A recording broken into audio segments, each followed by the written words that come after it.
What is going on, everybody? I am back today to talk about a film that was released this year on Netflix, and this is a Korean action suspense thriller movie called Gil Bok-Soon, which I was really excited to watch after reading the premise of it. I really hadn't read a lot of reviews, didn't really know much other than it was a Korean suspense action thriller.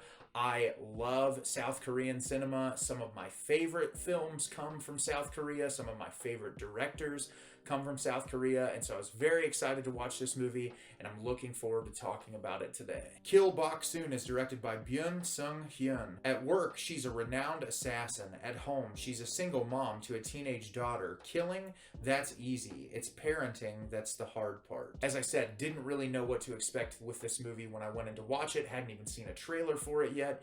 And I really enjoyed this movie. I do think it has some flaws. I think there's some problems with the pacing. I think there's some editing issues with it and some transitions between scenes that make it a little confusing. But I do think it has really good performances, and I think that it's really entertaining. So at the beginning of the film, we are introduced to Gil Bok-Soon, or Gil Bok-Soon, who is an assassin and also a mother, and she's doing this fight sequence at the beginning of the film, and we're introduced to kind of her life. She works for this organization of assassins, and they have 3 rules that they live by. That she works for one of the most powerful of the organizations, and there's all these different people, and they do these very specific jobs called shows, and they are all scheduled out.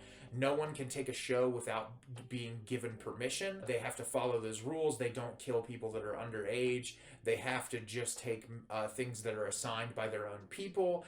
And so we're introduced to all that information at the beginning, and it's ran by this man and his sister. Bok-Soon's character, obviously she's a mother. Her daughter is turning 15, and you could tell she has kind of like this internal struggle about whether or not she wants to keep doing it. She has this group of friends that are assassins that she goes and meets with and talks about, and you can tell she's kind of like up in the air about continuing to do it. Her contract is almost up to where she doesn't know whether she wants to renew it. And the film, as all of these different things start happening with the assassin organization, I don't want to get into a bunch of details because it's just a fun journey to watch, and it's about the struggles that she has as a parent and also the struggles that she goes through in her job. I really had a fun time with this movie. It's highly stylized. It has some really fun action sequences. The CGI blood is a little corny, but it's really entertaining. All the performances in this, especially our lead actress, are absolutely fantastic. They keep you engaged in the story. They keep you on the edge of your seat. And I really love movies about assassins. I always think they're super entertaining and that they're a lot of fun. And this one has a really immersive story, and it's a very layered story. But I do think there are some issues with this film, and one of them, especially early on, is some of the transitionary editing from scene to scene makes it a little confusing as to how they're trying to build the story very early on. Like, you'll have characters referencing other characters, where normally in a film, if they're in another scene, they're talking about them, you'd cut to them so that you know that that's who they're referencing, and that you know that it's like shifting to this plot point.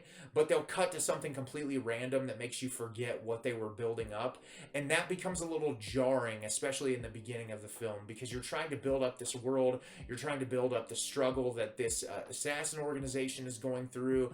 They think that there might be a person who's committing assassinations that hasn't been assigned to them, and then there's all like the internal intrigue about all that. You have our lead character's daughter who isn't fitting in school. We find out that she's actually dating this young girl, and so she's going through a struggle with her own sexuality.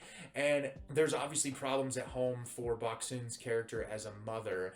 And so you have all of these different things going on at the same time, which I will say at some points it's difficult for the film to kind of land everything that it's trying to go for with all of the different subject matter, because it is juggling so much, and the film is around 2 hours, I think maybe even a little over 2 hours, and in that runtime there is a lot of bloated moments that I feel like that it could have been trimmed down.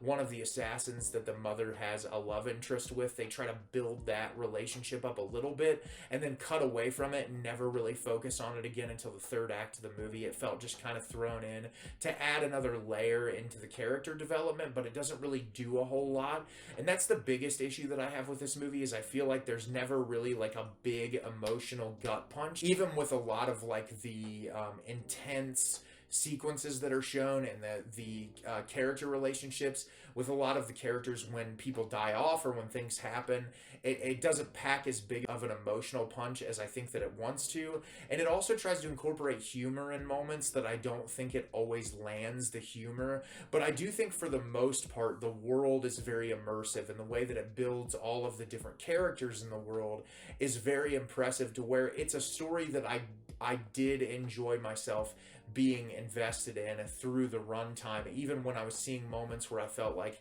hey, this could have been trimmed down, or hey, this could have been tidied up a little bit, or moments that I was kind of like, oh god, the CGI blood. But I did enjoy some of the stylized fight sequences.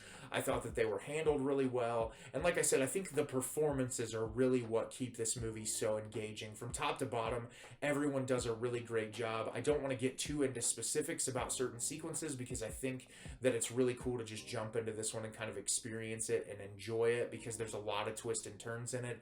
But I did have a lot of fun with this movie, and I would recommend you check it out. It's streaming on Netflix right now. So if you've seen Gil Bok-Soon, did you love it? Did you hate it? Leave me a comment down below and let me know what you thought. I thought this movie was a lot of fun. I did have some problems with it, but I think overall it's a really engaging film that was a lot of fun to watch. As always, if you can like the video and subscribe to the channel, it helps me out a lot and lets me know the type of content you're looking for. I'm always putting out new material and look forward to getting more out for you in the near future. And as always, everyone, thank you so much for watching, and have a great rest of your day.